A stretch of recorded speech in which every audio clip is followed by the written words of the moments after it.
satanic cults in the UK carrying out these rituals on global vortex points, you called them last night.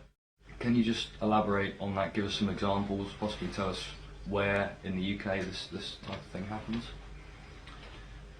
Well, the next thing on from the connections between religion and secret societies and the gods that they worship is Satanism, because that's just another arm of this. You know, this might be controversial. I have been known to be, funny enough, from time to time, but this might be controversial to the believers in the religions and stuff.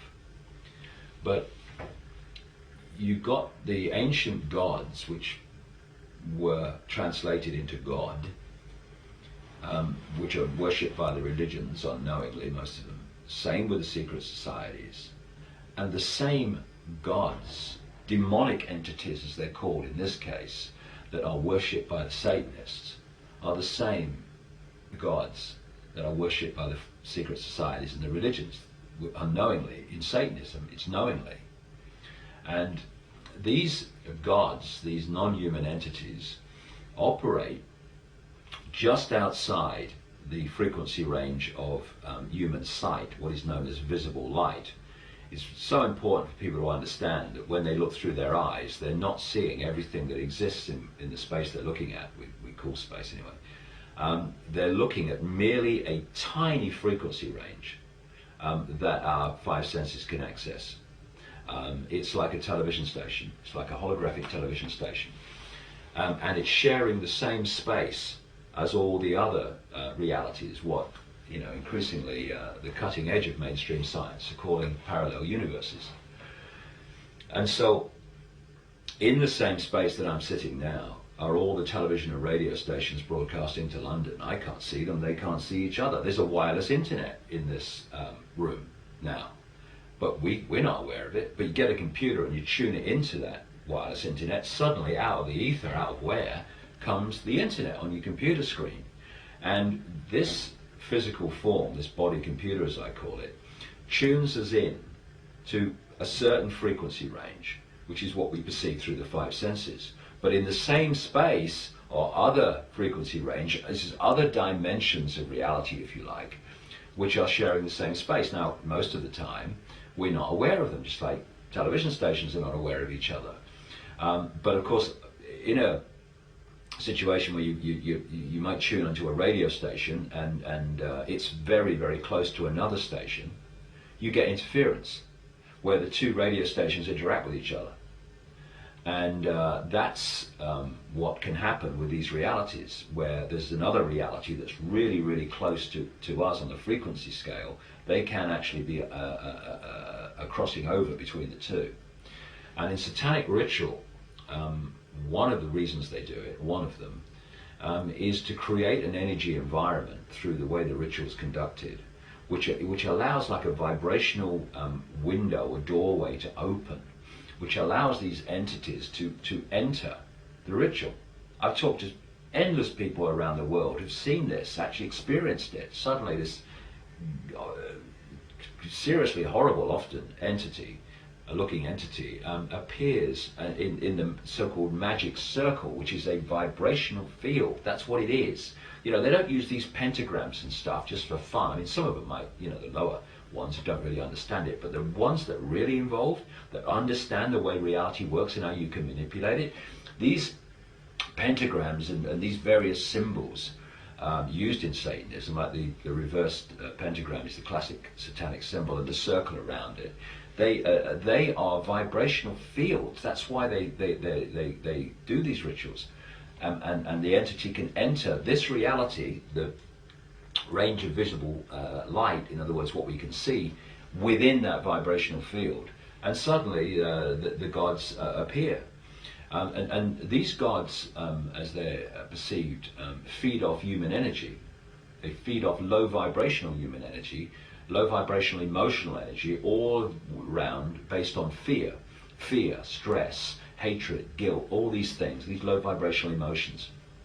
And another way they feed off human energy is by human sacrifice. What they do in the sacrifice is they'll have the victim and they go through this ritual, and they build up the ritual to gain maximum terror from the victim.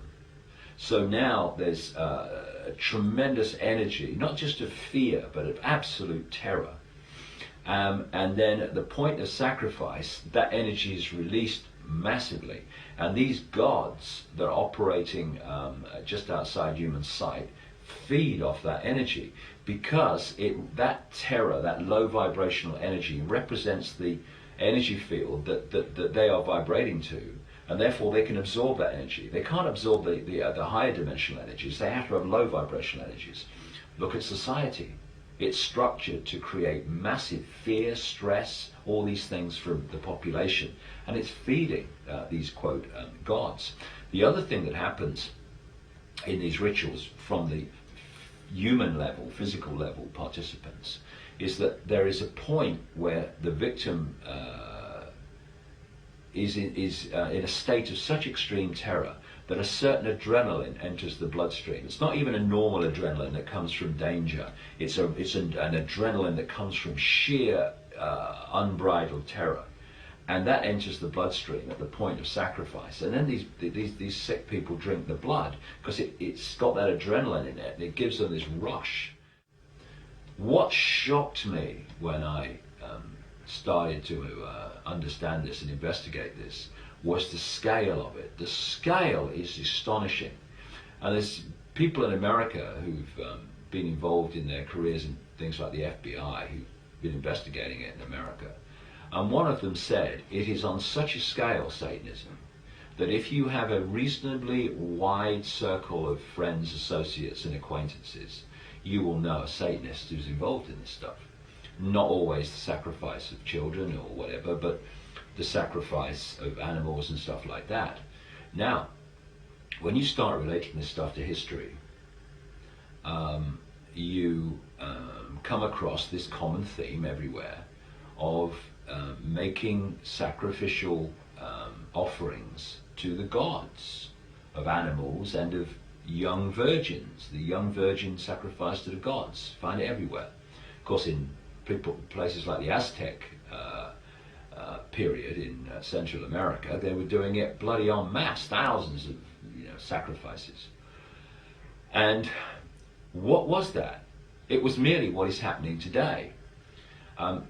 There is a change in the energy field when you pass through puberty, and there's a change in the energy field when you start sexual activity. These gods want the energy before that change takes place. I mean, they'll have it afterwards, but it's like what they're really looking for is pubescent, pre-sexual activity energy. That's why they want children. That's why you had the young virgin sacrifice. They were kids. That's why they do it today, for this very reason. And there are certain points where there are vortexes within the Earth energy field. And these vortexes, as they spin, they're basically places where the connection between this dimension and other dimensions is much thinner, much closer, because of the nature of the vortex. It's basically spinning two dimensions together, in effect. And so if you do the rituals on these vortexes, then it is much easier energetically to manifest and bring out these gods into manifestation. The other thing about the vortexes is there are points where lots, the big vortexes anyway, where lots of ley lines cross, meridian lines, energy lines cross.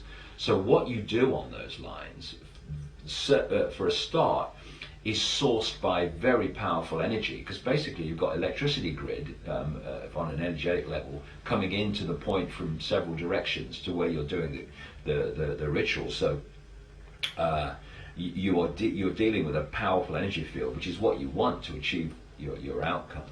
And also what you do at that point in terms of the energy that you create of hatred, of terror, of all these things, that then goes out through these lines from that point, and you're actually affecting the global grid by doing that. In terms of places where this goes on, I can only talk about people that I've spoken to and things that I've come across. Certainly, a lot of the major royal palaces are built on these prime sacrificial spots. One that keeps coming up again and again is Balmoral in Scotland, where the royal family go, of course, every summer. So it surprises me not that people tell me of the rituals that go on there. Another place where it seems to go on is Sandringham in Norfolk, and there's many of these places around.